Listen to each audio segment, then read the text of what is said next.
আসসালামু আলাইকুম দর্শক শ্রোতা, পৃথিবীর যে যেখানেই আছেন সবাইকে স্বাগতম আমাদের ভয়েস অফ বাংলাদেশ চ্যানেলের পক্ষ থেকে।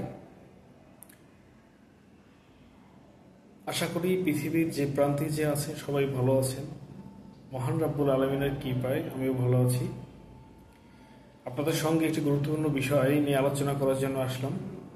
বিষয়টি হলো বাংলাদেশের সবচেয়ে আলোচনার যে বিষয়টি এখন লোকমুখে শোনা যাচ্ছে, পিআর পদ্ধতি নির্বাচনী পদ্ধতির পরিবর্তন। পিআর পদ্ধতিতে অনেক দল নির্বাচন চান, ছোট ছোট যত দল রয়েছে সবাই, শুধু বাংলাদেশ জাতীয়তাবাদী দল বিএনপি বাদে। পিআর পদ্ধতি কি আসলে সেটা অনেকে বোঝে বা শোনেন, শুধু আসলে বিষয়টা কিরকম সেটা বুঝেন না। ধরুন একটি আসনে ৩ জন প্রার্থী, মোট যত ভোট পড়ছে ১০০%-এর ২ জন পেল ৩০%, ৩০%, ৬০%। অন্যজন যে প্রার্থী রয়েছেন তিনি পেলেন ৪০%।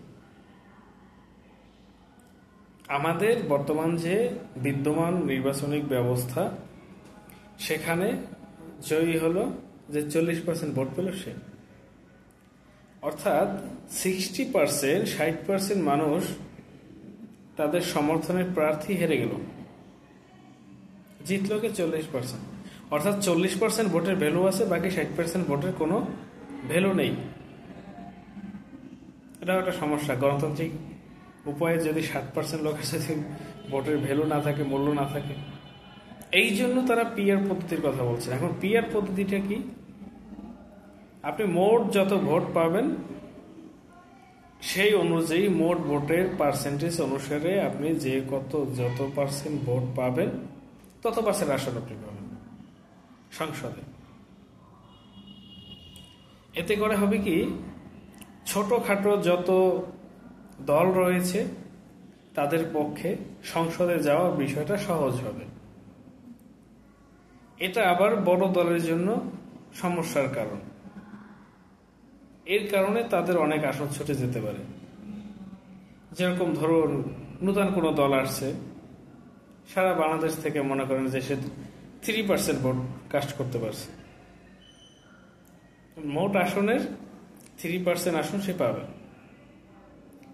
এখন বিদ্যমান যে নির্বাচনী ব্যবস্থা, সেই অনুপাতে সে একটাও পাবে না, কারণ তার যে আসনে তাকে জয়ী হতে হবে। কিন্তু এখানে হচ্ছে পুরো ভোটের পার্সেন্টেজ অনুসারে তিনি আসন পাচ্ছেন, কিন্তু বিদ্যমান অবস্থায় তিনি কোনো আসনই পাচ্ছেন না।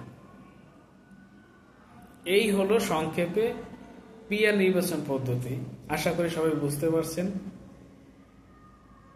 যারা আমাদের চ্যানেলে আসছেন, ভিডিও দেখেন, সাবস্ক্রাইব করে রাখবেন, বেল আইকন বাটনটি প্রেস করে রাখবেন যাতে সবার আগে আমাদের কন্টেন্টগুলো পান। আজকে এ পর্যন্তই। সবাই ভালো থাকবেন। আসসালামু আলাইকুম। দেখা হবে, কথা হবে অন্য কোনো প্রসঙ্গে, আবার আপনাদের সাথে যুক্ত হব। আসসালামু আলাইকুম রহমতুল্লাহ।